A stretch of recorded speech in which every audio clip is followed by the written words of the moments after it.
Le message que vous allez suivre, bien-aimé, est donné par le pasteur Gadji Abraham, président fondateur du centre évangélique Ebenezer. Nous vous souhaitons une très bonne écoute et que Dieu vous bénisse.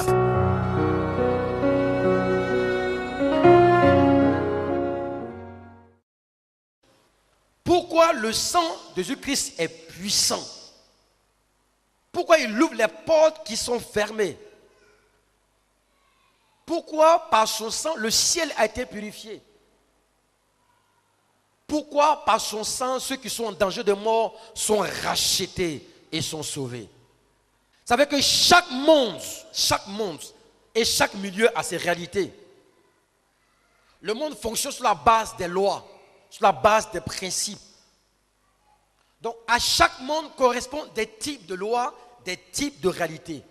Donc connaître ces réalités ou les réalités du monde spirituel nous permet d'avoir la percée, nous permet d'avancer, d'avoir la guérison, la sanctification. Il faut savoir que le monde naturel est à côté du monde spirituel. Les deux mondes sont parallèles. Les deux mondes sont parallèles. Donc il y a des forces en présence au niveau physique, mais aussi au niveau spirituel. Les forces sont en présence. La Bible déclare qu'on ne peut pas lutter contre la chair et le sang, mais contre les esprits méchants et mauvais qui sont dans le lieu céleste. Je parle ainsi des forces en présence. Regardez avec moi dans Ephésiens chapitre 6, verset 12. Dans cette grande introduction sur la puissance du sang de Jésus-Christ. Ephésiens chapitre 6, le verset 12, et je lis. Car nous n'avons pas à lutter contre la chair et le sang, mais contre les dominations, contre les autorités, contre les principautés de ce monde des ténèbres, contre les esprits méchants qui sont dans les lieux célestes. L'apôtre Paul donne ici sur les classifications de l'organisation du monde céleste. Et il dit, on n'a pas à lutter contre la chair et le sang. Mais on a à lutter contre les esprits méchants, les autorités, les dominations d'abord, les autorités, les princes de ce monde, les esprits méchants dans les lieux célestes. Les esprits méchants sont un peu au bas de l'échelle. Alors que on voit bien que les autorités, les dominations sont au sommet, qui dominent les nations. Domination. Donc, si on n'a pas lutté contre la chair et le sang, et qu'on lutte contre ces entités spirituelles, quelles sont les armes qu'on doit utiliser? La Bible nous parle de plusieurs types d'armes, mais l'une des armes les plus redoutables, j'ai failli dire l'arme la plus redoutable, parce que c'est une arme cachée, c'est le sang de Jésus-Christ. Frères et sœurs, quand j'évoque l'enseignement sur la puissance du sang de Jésus-Christ, je suis au cœur du secret de Dieu, au cœur du secret de Dieu pour libérer les âmes qui sont captives, au cœur du secret de Dieu pour briser les chaînes qui entouraient les gens. Je suis au cœur du secret de Dieu pour arracher les racines qui ont été enfuies. Je suis au cœur de Dieu pour que les portes fermées s'ouvrent. Quelqu'un peut dire Amen avec moi. Vous voyez, au niveau des âmes spirituelles, la Bible nous révèle deux âmes. Bien sûr, il y en a plusieurs. Éphésiens parle de certaines âmes. Il parle de casque. Il parle bien sûr, il décrit la ceinture. Ce sont des types d'armes. Et généralement, ces armes sont des armes défensives. Et après, il parle de l'épée de l'esprit, qui est à la fois une arme offensive et une arme défensive. Mais il n'a pas cité le sang. Mais dans l'Apocalypse, l'apôtre Jean reçoit la révélation que Satan a été vaincu par quoi? Lisez avec moi Apocalypse chapitre 12, verset 10 au verset 12. On va voir partie du verset 10. J'entendis dans le ciel une voix forte qui disait, on ne cherche pas Apocalypse, on ne cherche pas Genèse. Genèse c'est au début, Apocalypse c'est à la fin, Somme c'est au milieu. Le reste on peut chercher, mais les trois livres on ne les cherche pas. Donc Apocalypse c'est à la fin, chapitre 12, verset 10. Et j'entendis dans le ciel une voix forte qui disait, maintenant le salut est arrivé, ainsi que la puissance, le règne de notre Dieu et l'autorité de son Christ, c'est-à-dire de son oint, car il a été précipité. L'accusateur de nos frères, celui qu'ils accusaient devant notre Dieu jour et nuit. Verset 11. Ils l'ont vaincu. Qui? Les frères et les sœurs en Christ. Ils l'ont vaincu à cause du sang de l'agneau et à cause de la parole de leur témoignage.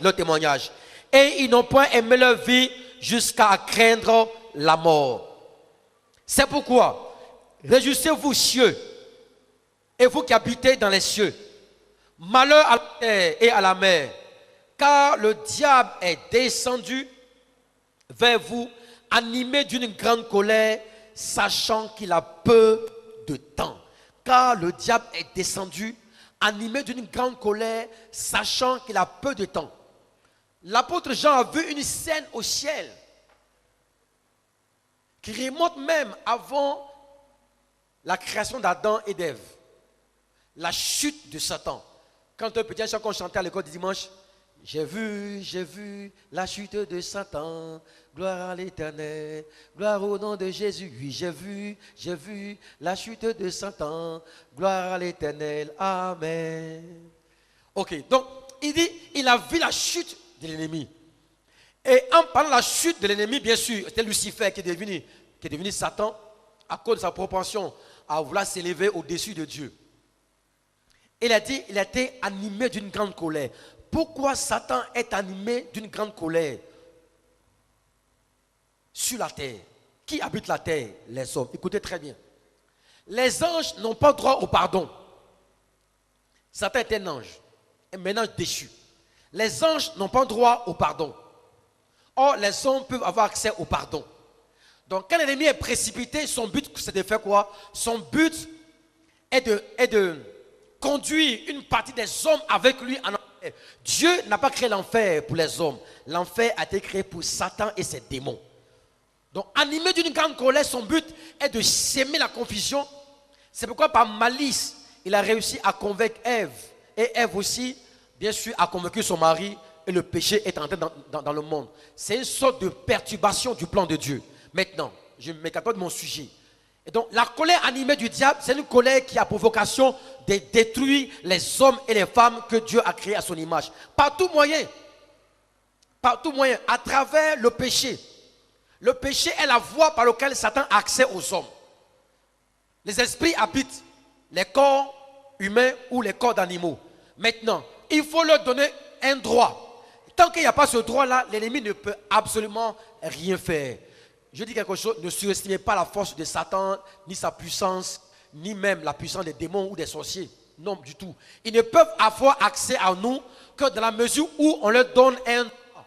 C'est un peu comme la justice. On n'a pas besoin de craindre des policiers ou un gendarme ou un magistrat, pas du tout. Lui-même aussi, il est soumis à la loi. S'il viole la loi, la loi va s'appliquer à lui. Donc, il n'y a rien à craindre tant que tu es dans la voie de Dieu. Est-ce que vous me suivez? Donc, Satan étant descendu, animé d'une grande colère, son but est de conduire l'homme au péché. Quand je pense à l'homme, je pense à la femme. Parce que la femme, elle vient de l'homme.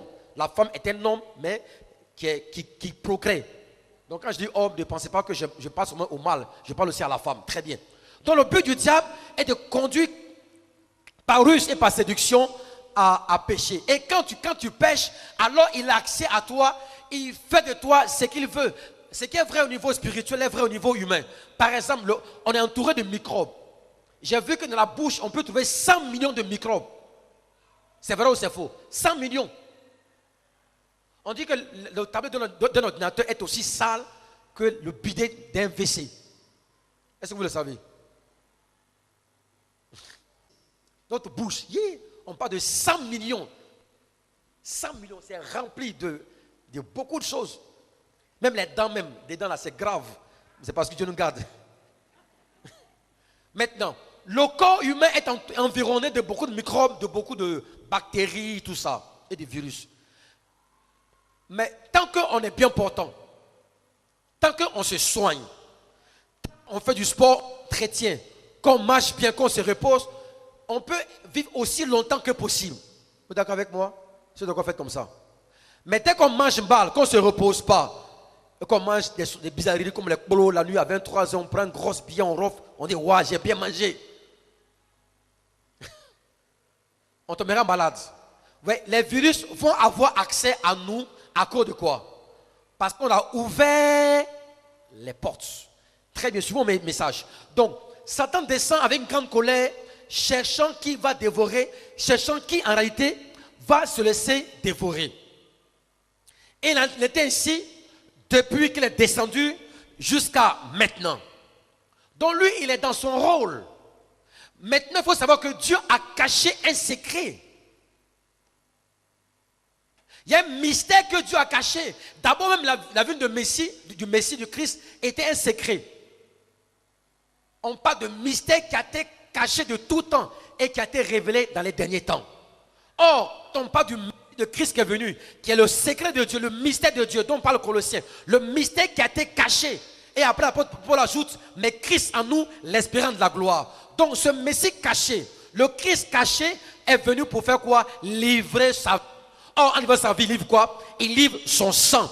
Donc, le sang est le moyen par lequel il donne sa vie. Donc, le sang est l'arme fatale pour vaincre Satan, détruire ses œuvres, briser les liens du péché, les liens de la maladie, les liens de la mort et entrer dans sa destinée de manière prophétique. Il faut dire Amen avec moi. Donc l'enseignement sur le sang est capital puisqu'il est au cœur de l'œuvre de Christ. Il vient sur la terre pour livrer sa vie. Il ne vient pas se promener. Il vient sur la terre pour livrer sa vie.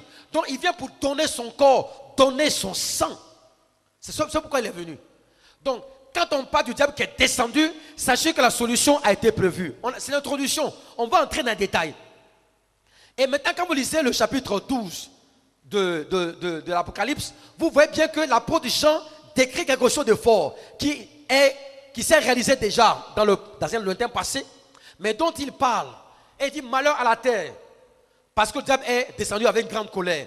Mais en même temps aussi, au verset 10 et au verset 11, il donne la solution. On dit, ils l'ont vaincu par le sang de l'agneau. Ils l'ont vaincu par le sang de l'agneau. C'est avec moi, hey! Ils ont vaincu qui? Ils ont vaincu qui? Satan et toute son organisation. Par quoi? Par le sang de l'agneau et par la parole de notre témoignage. Ça fait deux armes redoutables. Le sang de Jésus-Christ et la confession de ce que nous déclarons. Ce que tu confesses, ce que tu déclares est une âme offensive et une âme défensive. Voici les deux âmes. Mais l'âme dont je vais parler maintenant, c'est l'âme qui est liée n'est-ce pas, au sang de Jésus-Christ. Donc quand on voit ici, on voit le sang de Jésus-Christ, ne pense pas que c'est juste un liquide humain et tout cela. Troisième chose que je vais dire concernant l'introduction. Le sang de Jésus-Christ est puissant parce qu'il a la capacité nécessaire de produire des effets spirituels considérables. Je reprends. Le sang de Jésus-Christ est puissant parce qu'il a la capacité, il a la faculté nécessaire de produire des effets considérables. Parce que la puissance, c'est quoi? La puissance se définit comme la faculté de produire des effets. Ou la capacité de produire des effets. C'est une force qui produit des effets. Une puissance a toujours des effets. Donc quand je dis que le sang de Jésus-Christ est puissant, ou la puissance du sang de Jésus-Christ, ce sang-là a la capacité, c'est-à-dire a tout le potentiel de produire des effets en termes de guérison, de délivrance et de salut. Quatrièmement, connaître les fonctions du sang au niveau humain nous permet de connaître ou de comprendre les effets du sang de Jésus. Je reprends. Connaître les fonctions. Ce mot fonction est un peu trop élevé pour certaines personnes. Connaître le rôle. Connaître le rôle du sang de Jésus-Christ. Le rôle qu'il joue. La fonction attachée donc au sang de Jésus-Christ nous permet de mieux comprendre les effets puissants du sang de Jésus. Alors, je vais voir rapidement avec vous au niveau médical. Je ne suis pas médecin, mais j'ai fait quelques recherches. environ les 5 principales fonctions du sang. Et en préparant ce message, j'ai vu que ces 5 principales fonctions du sang humain correspondaient à peu près aux fonctions de Jésus. Mais le sang de Jésus-Christ a beaucoup plus d'effets. Beaucoup plus d'effets. Les effets, on ne peut même pas les limiter, on ne peut pas les nommer. Il y en a tellement. Quelle est la première fonction du sang? Il y a plusieurs fonctions.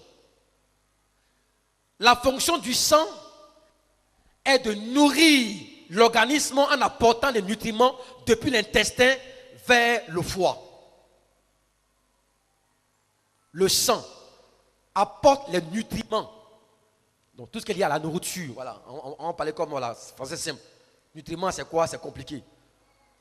Si nutriments, vous créez un problème, dites nourriture, tout ce qui est nourriture. Donc c'est par le sang que la nourriture arrive dans notre organisme. Quand on le mange, après ça se dissimule à l'intérieur. Depuis l'intestin jusqu'au foie. Et ça, c'est l'œuvre du sang. Donc le sang permet la nutrition. Ou si vous voulez, la nourriture de notre corps. Parce que quand on mange, ça va dans l'intestin. L'intestin a un rôle. L'intestin est un broyeur. Comme le broyeur d'atcheke, broyeur de manioc, broyeur de pommes de terre. Ça broie. Ne mange pas les gros morceaux de viande, avale ça. Tu crées des problèmes à ton estomac. Il faut bien être disséqué. Il faut manger de manière disciplinée pour faciliter la tâche aux intestins. Maintenant, quand la nourriture est bien broyée, ça passe par le moyen du sang et ça arrive au foie. Ça, c'est le sang humain. On va voir au niveau spirituel. Prenez avec moi Jean chapitre 6, verset 54 à verset 56. Celui qui mange ma chair et qui boit mon sang a la vie éternelle. Et je le ressusciterai au dernier jour. Car ma chair est vraiment une nourriture et mon sang est vraiment un breuvage. Celui qui mange ma chair et qui boit mon sang demeure en moi et je demeure en lui. C'est pourquoi Jésus a dit aussi, prenez le vin, car ce vin est mon sang, le sang de l'alliance. Il a dit, prenez le pain, car c'est ma chair. On comprend que c'est... prenez le sang, prenez le vin, parce que c'est mon sang. Le sang de l'alliance qui a été versé pour tous. Donc il dit que le sang est un breuvage. C'est un breuvage spirituel. Breuvage, c'est boire, c'est quelque chose qui est liquide qu'on boit. On sait que le corps humain est composé de 70% d'eau. Et sans l'eau, on meurt directement. Le 70% du corps est fait d'eau. Dieu est très fort. La terre est occupée de 70% d'eau. Le corps humain est fait de 70% d'eau. Maintenant, pour un homme qui a 65 kg de poids, il a entre 5 et 6 litres de sang. Au fur et à mesure que donc le sang est très important. Quand le sang est vidé de quelqu'un, c'est la mort qui suit immédiatement parce que son corps n'est plus oxygéné. Est-ce que vous me comprenez? Très bien. Donc si ici, le sang sert de nutriments de moyen de nourrir le corps, c'est le moyen par lequel passent les nutriments pour l'intestin jusqu'au foie, le sang de Jésus-Christ est une nourriture, c'est un breuvage, mais un breuvage spirituel. C'est pourquoi quand on prend la Sainte Seine, l'apôtre Paul dit au chapitre 11 de 1 Corinthiens, verset 23, il dit ne le prenez pas de manière indisciplinée, mais prenez-le de manière à discerner le corps et le sang de Jésus-Christ. Car celui qui mange et qui boit, on est dans la nourriture spirituelle, celui qui mange et qui boit de manière indigne prend un jugement contre lui-même. En revanche, celui qui mange et qui boit en discernant le corps de Christ, il ne parle pas de jugement. Qu'est-ce qu'il reçoit à la place du jugement? Il reçoit la bénédiction, la grâce et la faveur. Donc le sang de Jésus-Christ est une nourriture spirituelle. C'est-à-dire en sens que ça te fortifie. Ça fortifie ton âme. Et ça donne à l'homme intérieur la capacité de résister contre toutes les activités démoniaques et tu triomphes. Il faut dire amen avec moi. Donc quand il dit son sang, quand on sait que le sang lui-même constitue un breuvage, un moyen de nourrir le corps, le sang de Jésus-Christ est puissant sur le plan spirituel. À un certain niveau des pratiques des œuvres des ténèbres, De quoi se servent-ils pour renforcer leur pouvoir? À quel niveau les forces mystiques et toutes ces pratiques-là se réfèrent-ils quand ils veulent asseoir leur pouvoir? Même dans nos sociétés traditionnelles, quand on va faire l'adoration, qui leur a appris qu'il faut verser le sang d'un poulet, le sang d'un mouton, le sang d'un bœuf ou le sang d'un être humain? Qui leur a appris ça? Satan connaît la puissance du sang. Il a vu ça où? Il a vu ça. Donc on ne s'amuse pas avec le sang. Le sang, c'est l'arme la plus redoutable que Christ a mis entre nos mains. Mais malheureusement, on ignore sa puissance. Et malheureusement, on a toujours peur. On me poursuit. Invoque le sang de Jésus-Christ. Sur ta vie, sur tes affaires, sur ton foyer, sur ton âme, sur tes fondements, sur tes entreprises. Sur le sang de l'aspersion, le sang qui nous garde, le sang qui est la nourriture. Voici le sang au niveau humain. C'est du nutriment, c'est le canal par lequel les intestins, l'aliment monte, les nutriments montent jusqu'à notre foie. Le sang de Jésus-Christ est le sang de la nourriture spirituelle. C'est la raison pour laquelle, dans la prière que David a faite, ce psaume qui est le plus connu, c'est le psaume 23. L'Éternel est mon berger, je ne manquerai de rien. Il dit, il met une table en face de mes adversaires. La table ici, c'est allusion à quoi? Allusion au sang de Jésus-Christ et à la chair de Jésus-Christ. Il faut dire amen avec moi. Donc au niveau humain, le sang sert de nutriment. C'est pourquoi dans la prière que tu fais, invoque le sang de Jésus-Christ sur toi, sur ton âme, sur ton corps, sur ton être intérieur, afin d'avoir la puissance nécessaire pour résister et vaincre. Quelqu'un peut dire amen avec moi. Deuxième fonction au niveau humain que joue le sang. Le sang sert de respiration. Par le sang, on a la respiration. Quand un homme est privé de sang, il ne respire plus, il va mourir immédiatement. Il n'y a rien à faire. On peut couper un homme, on peut couper son bras. Si on arrive à poser le garrot et à arrêter le saignement, il va vivre. On peut couper ton pied. Si on arrive à arrêter le saignement, tu vis. Mais si le sang sort de toi, c'est terminé. C'est un cas, oui, des cas extrêmes. On parle de transfusion, des transfusions sanguines. On parle de transfusion sanguine. Toutes les maladies de sang sont toujours très dangereuses. Très dangereuses. Maintenant, le sang permet la respiration. C'est-à-dire, le sang inspire l'oxygène depuis les poumons vers les tissus. Inspire l'oxygène. Et expire le gaz carbonique depuis le tissu vers les poumons. Donc il y a l'acte d'inspiration et d'expiration, c'est-à-dire rejeter. Donc par le sang, on a l'oxygène.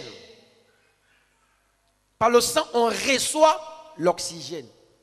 Et par le sang, on peut rejeter le gaz carbonique. De la même manière, on reçoit la vie de Dieu et on rejette le péché. Par le sang, on reçoit la vie de Dieu. Donc il y a l'oxygène. Le gaz carbonique, c'est quoi maintenant à votre avis? Ce serait le péché. Qu'on rejette. Regardez encore avec moi. Dans Jean chapitre 10, verset 54. Toujours le même passage, verset 54. Jésus dit ici, celui qui mange ma chair et qui boit mon sang a la vie éternelle. A la vie. À cause de l'échange, il parle de la vie éternelle. Le sang nous maintient la vie. Le sang, c'est la vie. C'est la raison pour laquelle, on le verra pendant tout ce séminaire-là, dans Lévitique, Dieu a d'abord, même dans Genèse, chapitre 9, Dieu interdit Noé de manger le sang, de boire le sang, même d'un animal. Dieu l'interdit. Pourquoi Dieu fait cette interdiction? Et il le répète dans chapitre 17, quand quiconque verse le sang, son sang sera versé. Quiconque mange le sang, sa vie sera retachée. Car Dieu dit, la vie de tout homme ou de tout animal se trouve dans son sang. Pour montrer la puissance du sang. Et faire allusion à l'œuvre que Christ allait accomplir en donnant sa vie, en donnant son sang. Il fait ce qu'on appelle l'échange divin. Il donne sa vie et lui, il prend notre vie. Il faut dire amen avec moi, alléluia. Donc comprendre l'enseignement sur le sang vous permet donc d'avancer. Troisième fonction du sang. Le sang permet l'épuration. de l'organisme de tous les déchets. Le sang permet l'épuration. Si vous voulez la purification, le sang permet l'épuration, c'est-à-dire purification, débarrasser, nettoyer le corps de tous les déchets. De tous les déchets. Les déchets correspondent à quoi au niveau spirituel? Les mauvais caractères, le péché et tout le reste. Regardez avec moi dans 1 Jean chapitre 1 verset 7 au verset 9. Si nous marchons dans la lumière, comme il est lui-même lumière, nous sommes mutuellement en communion. Et le sang de Jésus-Christ, son Fils, nous purifie de tout péché. Le sang de Jésus-Christ nous purifie de tout péché. Que fait le sang au niveau humain? Le sang fait l'épuration du corps par le rejet de tous les déchets. Et que fait le sang de Jésus-Christ? Le sang de Jésus-Christ nous fait quoi? Nous purifie de tous les péchés. Regardez encore dans Ésaïe 53, verset 5. Ésaïe 53, verset 5. Et je lis. Mais il a été blessé pour nos péchés, brisé pour nos iniquités. Il a dit, il a été blessé pour nos péchés. Quand on blesse une personne, qu'est-ce qui se passe? Quand on blesse une personne, son sang coule. Donc Jésus a été blessé pour nos péchés. Afin de faire quoi? Afin de les nettoyer et de les purifier en les confessant. Au niveau humain, le sang facilite l'épuration du corps. Par exemple, quand on fait du sport, le sang circule plus vite. Et quand le sang circule plus vite, qu'est-ce qui se passe? Vous commencez à transpirer. C'est des rejets. Même quand vous respirez, quand vous respirez comme ça, c'est qui sort, c'est pas toujours bon. Hein? C'est qui sort, n'est pas toujours bon. C'est pas toujours bon. Mais on voit ce travail du sang en suclant. Ouais, tu cours. Et plus tu cours le sang, le cœur bat plus vite. Et quand le cœur bat plus vite, le sang circule plus vite. Docteur Konze, toi qui es cardiologue, c'est vrai ou c'est faux? Très bien. Donc quand le corps bat plus vite et que le sang circule vite, il y a un effet qui se produit. Tout ce qui était déchet, parce que la sueur, ce sont les déchets qui sortent et qui permettent au corps de se stabiliser. Les péchés sont comme les déchets dans notre âme, dans notre corps. Et le sang de Jésus-Christ vient pour que notre corps, notre âme soit purifiée de tout péché, si vous voulez, de tout déchet spirituel. C'est pourquoi avoir la révélation sur le sang de Jésus-Christ nous permet d'avoir la victoire. Quatrième fonction que joue le sang au niveau humain, c'est la médiation entre les divers organes du corps. Le sang sert de médiation entre les différents organes du corps humain. C'est-à-dire, le sang circule de la tête aux pieds et des pieds à la tête, passe par les veines partout. Passe partout. Donc le sang crée dans le contact par sa façon de circuler et ce sont je n'ai pas pu faire les recherches sur le nombre de la distance que parcourt le sang, enfin les veines par lesquelles le sang passe. Je ne sais pas, il y en a combien en termes de distance, en termes de mètres ou de mesure. Je ne connais pas. Personne ne connaît? Personne ne peut me donner enfin, si on devait mettre les veines, on devait calculer la circulation du sang côte à côte, ça ferait combien de mètres ou de kilomètres? Bon, je ne le sais pas, je n'ai pas fait ces recherches-là. Mais en fait, le sang est le moyen par lequel tout l'organisme, tout le corps est en liaison. Mais quand le sang n'arrive pas dans un organe particulier du corps, c'est terminé. Donc le sang sert d'intermédiation, sert de médiation et parcourt tout le corps humain. Or, que dit la Bible? Jésus-Christ est venu comme l'intermédiaire. Alléluia. Alléluia.